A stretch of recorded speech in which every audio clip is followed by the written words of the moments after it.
रहा। एक दिन जब वह भीख मांग रहा था तो उसने देखा कि वही लंबा व्यक्ति ट्रेन में बैठा है, जिसकी वजह से उसे भीख के बदले फूल देने की प्रेरणा मिली थी।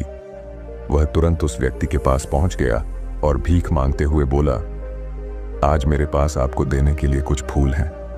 आप मुझे भीख दीजिए तो बदले में मैं आपको कुछ फूल दूंगा। उस लंबे व्यक्ति ने उसे भीख के रूप में कुछ पैसे दे दिए और भिखारी ने कुछ फूल उसे दे दिए। उस लंबे व्यक्ति को यह बात बहुत पसंद आई। वह बोला, वाह क्या बात है, आज तुम भी मेरी तरह एक व्यापारी बन गए हो। इतना कहकर फूल लेकर वह लंबा व्यक्ति अपने स्टेशन पर उतर गया। लेकिन उस लंबे व्यक्ति द्वारा कही गई बात एक बार फिर से उस भिखारी के दिल में उतर गई। वह बार बार उस लंबे व्यक्ति के द्वारा कही गई बात के बारे में सोचने लगा और बहुत खुश होने लगा। उसकी आंखें अब चमकने लगीं।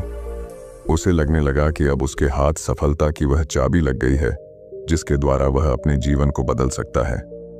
वह तुरंत ट्रेन से नीचे उतरा और उत्साहित होकर बहुत तेज आवाज में ऊपर आसमान की तरफ देखकर बोला, मैं भिखारी नहीं हूं, मैं तो एक व्यापारी हूं।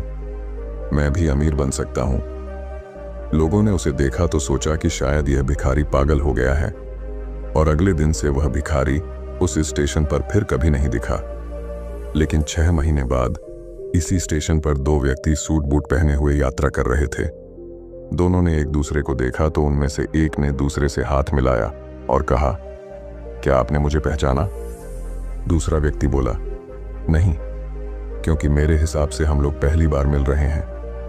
पहला व्यक्ति बोला, नहीं, आप याद कीजिए, हम पहली बार नहीं बल्कि तीसरी बार मिल रहे हैं। दूसरा व्यक्ति बोला, मुझे याद नहीं, वैसे हम पहले 2 बार कब मिले थे? अब पहला व्यक्ति मुस्कुराया और बोला, हम पहले भी 2 बार इसी ट्रेन में मिले थे। मैं वही भिखारी हूं जिसको आपने पहली मुलाकात में बताया कि मुझे जीवन में क्या करना चाहिए और दूसरी मुलाकात में बताया कि मैं वास्तव में कौन हूं। दूसरा व्यक्ति मुस्कुराया और अचंभित होते हुए बोला, ओह, याद आया, तुम वही भिखारी हो जिसे मैंने एक बार भीख देने से मना कर दिया था और दूसरी बार मैंने तुमसे कुछ फूल खरीदे थे। लेकिन आज तुम ये सूट बूट में कहां जा रहे हो और आजकल क्या कर रहे हो?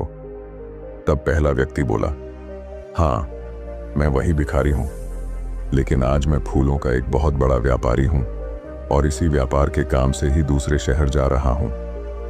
कुछ देर रुकने के बाद वह फिर बोला, आपने मुझे पहली मुलाकात में प्रकृति का वह नियम बताया था जिसके अनुसार हमें तभी कुछ मिलता है जब हम कुछ देते हैं। लेन देन